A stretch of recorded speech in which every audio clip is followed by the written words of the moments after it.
Hello दोस्तों। आज मैं नेटफ्लिक्स पर रिलीज सच्ची घटना पर आधारित एक वेब सीरीज लेके आई हूँ जिसका नाम है ट्रायल बाय फायर। ये सीरीज असल में दिल्ली में हुए उपहार सिनेमा में आग लगने पर बेस है। वैसे तो मोस्टली जानते ही होंगे कि उपहार फायर ट्रेजेडी क्या है, पर जिनको नहीं पता उनके लिए थोड़ा सा जानना तो ज़रूरी है। तो ये कांड 13 जून 1987 में साउथ दिल्ली के ग्रीन पार्क स्थित उपहार सिनेमा में भीषण आग लगने की है। उस समय इस सिनेमा में बॉर्डर फिल्म लगी थी और शो के दौरान ही आग लगने की वजह से 59 लोगों की मौत और 100 से ज़्यादा लोग घायल हो गए थे। वैसे तो बहुतों ने अपनों को खोया, पर अगर इस सीरीज की बात करें तो मेन किरदार है नीलम कृष्णमूर्ति और शेखर कृष्णमूर्ति का, जिन्होंने अपने 17 साल की बेटी उन्नति और 13 वर्षीय बेटा उज्जवल को खोया है। इस उपहार कांड को हुए 26 वर्ष बीत चुके हैं और उन्होंने इस कानूनी लड़ाई को जारी रखा जब तक दोषियों को सजा नहीं मिल गई। वैसे तो आपको इस कांड के बारे में इससे रिलेटेड न्यूज़ वीडियोस इंटरनेट पर अच्छे से मिल जाएंगे। अब क्योंकि मैं सीरीज़ की बात कर रही हूँ तो वहाँ आपको विक्टिम्स के स्ट्रगल के बारे में बताना चाहूँगी।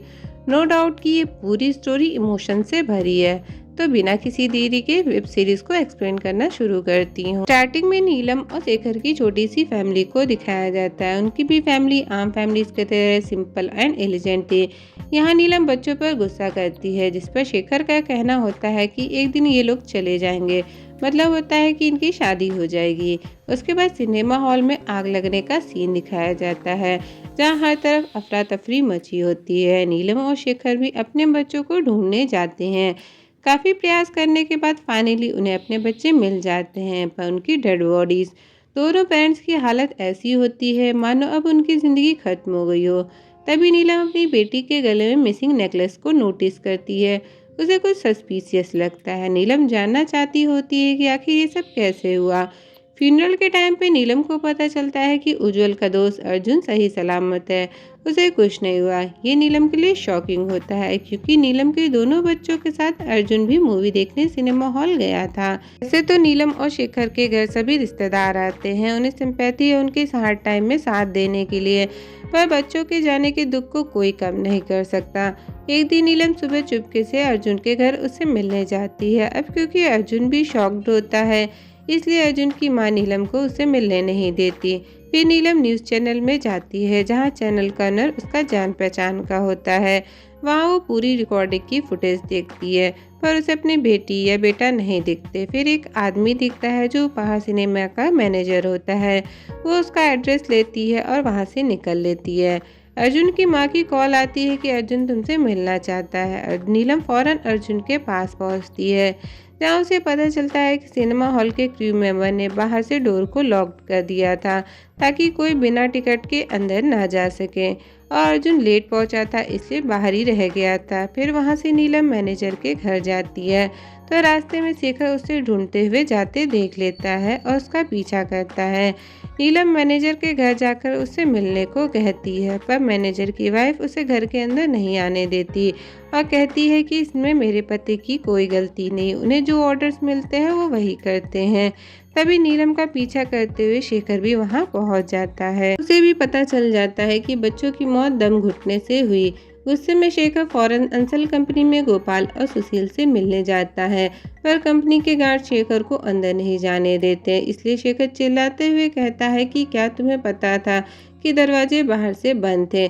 घर आने के बाद नीलम और शेखर अपनी जस्टिस की लड़ाई का इरादा बना लेते हैं। सिनेमा कांड को हुए 2 हफ्ते गुजर जाते हैं। नीलम और शेखर कई वकीलों के पास जाते हैं, ताकि कोई तो उनका केस लड़े, पर कोई भी अंसल ब्रदर्स के अगेंस्ट नहीं लड़ना चाहता होता है।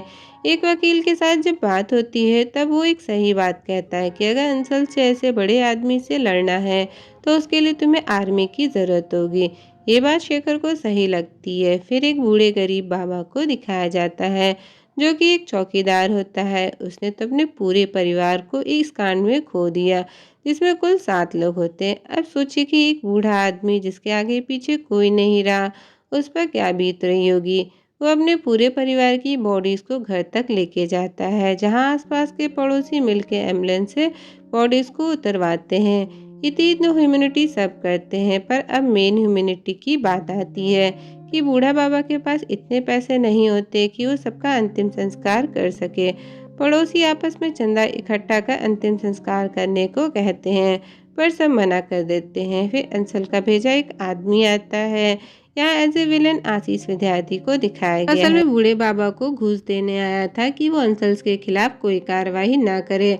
आस पड़ोस के लोग ये सब सुनते हैं तो सब चंदा कर पैसे इकट्ठा करने को तैयार हो जाते हैं, क्योंकि कहते हैं ना कि गरीब है तो क्या हुआ, सेल्फ रिस्पेक्ट से बढ़कर नहीं है। इधर शेखर सभी विक्टिम्स की सूची तैयार करता है, उनसे कांटेक्ट कर ग्रुप बनाने की बात करता है ताकि सिस्टम से लड़ा जा सके। पर नीलम को ये सब वेस्ट ऑफ टाइम लगता है। वो डीसीपी से मिलने जाती है जो बताता है कि फायर सेफ्टी नियमों का उल्लंघन किया गया है। जिस ट्रांसफार्मर से शाम को आग लगी उसमें सुबह भी लगी थी। सिनेमा हॉल में फर्जी परमिट लेकर एग्जिट पर ऑफिस बना दिए गए, बिजली के खराब उपकरण, मैनेजमेंट की लापरवाही और तो इतने बड़े सिनेमा हॉल में केवल 2 फायर एक्सटिंग्विशर काम कर रहे थे। नीलम पूछती है कि अब तो अधिकारियों को एक्शन लेना ही पड़ेगा, जिस पर ऑफिसर कहता है कि दिल्ली विद्युत बोर्ड के एक आध अफसर को निकाला जाएगा और फिर एक नया हादसा। ये सुन नीलम पूछती है कि क्या आंसर प्रदेश पर कोई कार्रवाई नहीं होगी। नीलम घर आकर परेशान होती है कि क्या हमारी कोई नहीं सुनवाई होगी, पीएम इस पर कुछ एक्शन नहीं लेंगे। इसलिए नीलम फिर से पुलिस स्टेशन जाती है जहां डीसीपी जानबूझकर नहीं मिलते। चुपके से शादी का कार्ड लेकर मंत्री की पार्टी में चली जाती है। खुद को इंट्रोड्यूस करते हुए पूछती है कि क्या पीएम कोई एक्शन नहीं लेंगे। अभी तक तो उन्होंने सिंपैथी का एक वर्ड भी नहीं बोला। पार्टी में तमाशा क्रिएट होने की वजह से उसे वहां निकाल दिया जाता है। दूसरी तरफ शेखर को अपने ग्रुप के लिए फर्स्ट विक्टिम्स मिल जाते हैं जो इस लड़ाई में उसका साथ देने को तैयार होते हैं। धीरे धीरे मोस्टली विक्टिम्स नीलम और शेखर के साथ लड़ाई में शामिल हो जाते हैं। फिर उन्हें एक वकील भी मिल जाता है जिसका नाम होता है केटीएस तुलसी। असल स्टोरी में कहा जाता है कि इन्होंने कभी भी इस केस को लड़ने के लिए पैसा नहीं लिया। इस तरह उनका एक एसोसिएशन बन जाता है जिसका नाम होता है association of victims of Uphaar tragedy. इस कांड को हुए पूरे 3 महीने और गुजर जाते हैं। असल कार्रवाई अब होती है। विद्युत विभाग का कर्मचारी, उपहार का मैनेजर और सुशील अंसल की गिरफ्तारी होती है। इसकी न्यूज़ वकील तुलसी सभी विक्टिम्स को बताता है। ये सुन नीलम परेशान होती है कि गोपाल अंसल क्यों नहीं अरेस्ट हुआ। दिन बीतता है, फिर दिखाया जाता है कि उज्जवल ने अपने बर्थडे के लिए केक पहले से ही ऑर्डर कर रखा था, जिसकी डिलीवरी उसके बर्थडे वाले दिन होती है। शेखर नीलम से ये बात छुपाता है और केक छुपा कर रख देता है, पर नीलम को वो केक मिल जाता है जिसे देख वो इमोशनल हो जाती है। दूसरी तरफ पता चलता है कि गोपाल अंसल लंदन में जाके छुपा है और वहां से वकील के थ्रू इस मामले को कंट्रोल करने में जुटा है। आशीष वकील से मिलने आता है जो उसे खूब फटकार लगाता है कि तुम इसे हैंडल नहीं कर सकते, ये तुम्हारा काम है, इस ग्रुप को तोड़ो। फिर दिखाया जाता है ग्रुप की मेंबर मिसेस गोस्वामी को, जिसके बच्चे को बिना किसी रीजन स्कूल से सस्पेंड कर दिया जाता है और उसके पति को भी जॉब से फायर कर दिया जाता है। मिसेस गोस्वामी को आशीष का कार्ड और ड्राई फ्रूट्स मिलते हैं जिसे देख वो समझ जाती है कि ये अंसल्स का आदमी है। यहाँ आशीष का नाम नीरज सूरी है। तो सूरी मिसेस गोस्वामी को डराता है, धमकाता है, जिस पर गोस्वामी कहती है कि तुमने जो पैसे दिए वो ले जाओ, पर मैं पीछे नहीं हटूंगी। फिर सूरी अपनी वाइफ के साथ एक घर को खरीदने जाता है तो बार बार फ़ोन की घंटी बजती है और यही पूछता है कि काम हुआ या नहीं, जिस पर सूरी कहता है कि मैं लगा हूँ, हो जाएगा। नीलम और शेखर दोनों अंसल के वकील से मिलने जाते हैं क्योंकि उसने बुलाया होता है। वकील उन्हें मैनिपुलेट करने की कोशिश करता है और कहता है कि अंसल चाहते हैं कि उपार कांड के विक्टिम्स के लिए एक मेडिकल सेंटर बनाया जाए। दोनों समझ जाते हैं कि अंसल में ये एक ब्राइब है, इसलिए वहाँ से निकल जाते हैं। सूरी को ये काम करना अच्छा नहीं लगता, वह फैमिली के लिए मजबूरी में से करना पड़ता है। एसोसिएशन के सभी मेंबर फिर से इकट्ठा होते हैं, उन्हें मेमोरियल सर्विस का परमिट मिल जाता है। सभी अपनी व्यथा बताते हैं कि बॉर्डर के गाने और उसके बारे में सुन इरिटेशन होती है। तभी वकील तुलसी आकर खुशखबरी बताते हैं कि केस सीबीआई को ट्रांसफ़र हो गया है। दूसरी तरफ सूरी मिसेस गोस्वामी के परिवार पर गुंडों से सिर्फ धमकवाता है, पर परिवार को ज़्यादा चोटें आ जाती हैं। सूरी उनसे माफ़ी मांगने जाता है लेकिन पूरा परिवार इतना डरा होता है कि वो सूरी की बात नहीं सुनते और उसे जाने को कहते हैं।